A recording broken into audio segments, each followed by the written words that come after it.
जय गीताराम भागवत। अतः अब यह दंड का भागी नहीं है। जो मनुष्य श्रद्धा प्रेम से आपको एक तुलसी दल भी समर्पित कर देते हैं, आप उसी में प्रसन्न हो जाते हैं। किंतु इस बलि ने तो अपने तीनों लोगों का राज्य दान में दे दिया, फिर दंड का भागी किस प्रकार हो सकता है।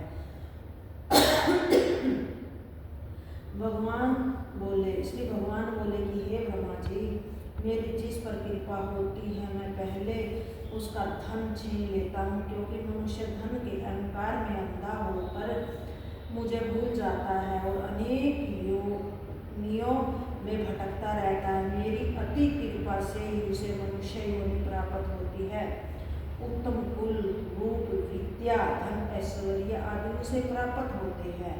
मैंने दानवराज बलि की भली प्रकार परीक्षा ली है, इसका धन छीन लिया है, राजपद से अलग कर दिया तथा इसे वरुण पासे में बांध लिया है। भाई बंधु सेवक इसे त्याग कर चले गए, जहाँ तक कि गुरु ने भी इसे श्राप दे दिया है। किंतु इस धैर्यवान ने अपना धैर्य नहीं त्यागा और इतना दुख भोगने पर भी अपनी प्रतिज्ञा से विचलित नहीं हुआ, अतः अपने धर्म पर अटल रहा है।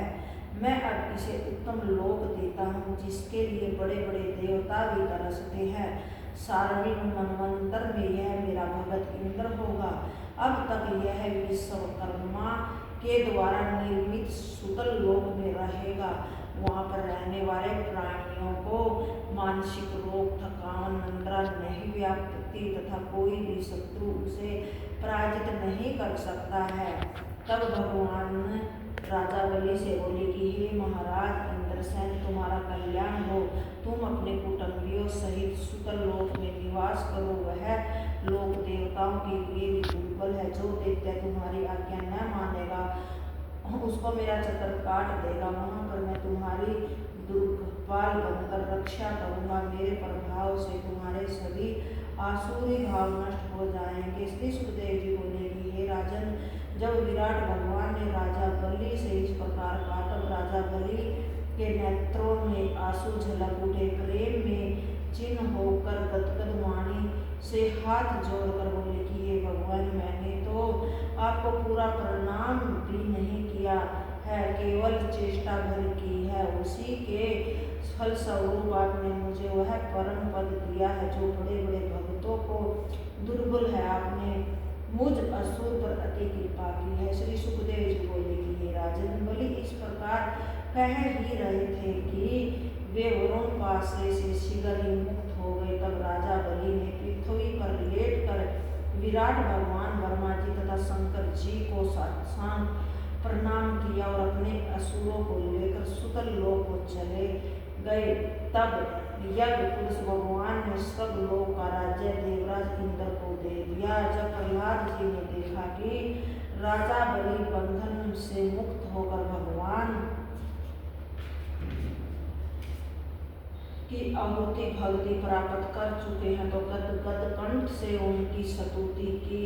जब प्रहलाद बोले कि हे भगवान, आपने उस असुर को वह सद्गति प्रदान की है तथा उसे कृपा प्रदान दिया है जो ब्रह्मा जी शंकर जी को भी प्राप्त नहीं है। ब्रह्मा जी जिनके चरणों की वंदना करते हैं, वही आप हमारे दुर्गपाल बनकर रहेंगे। हे शरणागत वत्सल, जिनके कमलों का मकसद रस किसी को भी प्राप्त नहीं होता, वे भगवान हमारे द्वारपाल बन गए हैं। आपकी यह अहेतु की कृपा आवश्यक ही हम दैत्यों पर है। श्री भगवान बोले कि पुत्र प्रहलाद, अब तुम भी अपने पौत्र बलि के साथ सुतल लोक में आनंद पूर्वक रहो। मैं नित्य गदा लेकर तुम्हारे पास दुर्गपाल बनकर रहूँगा।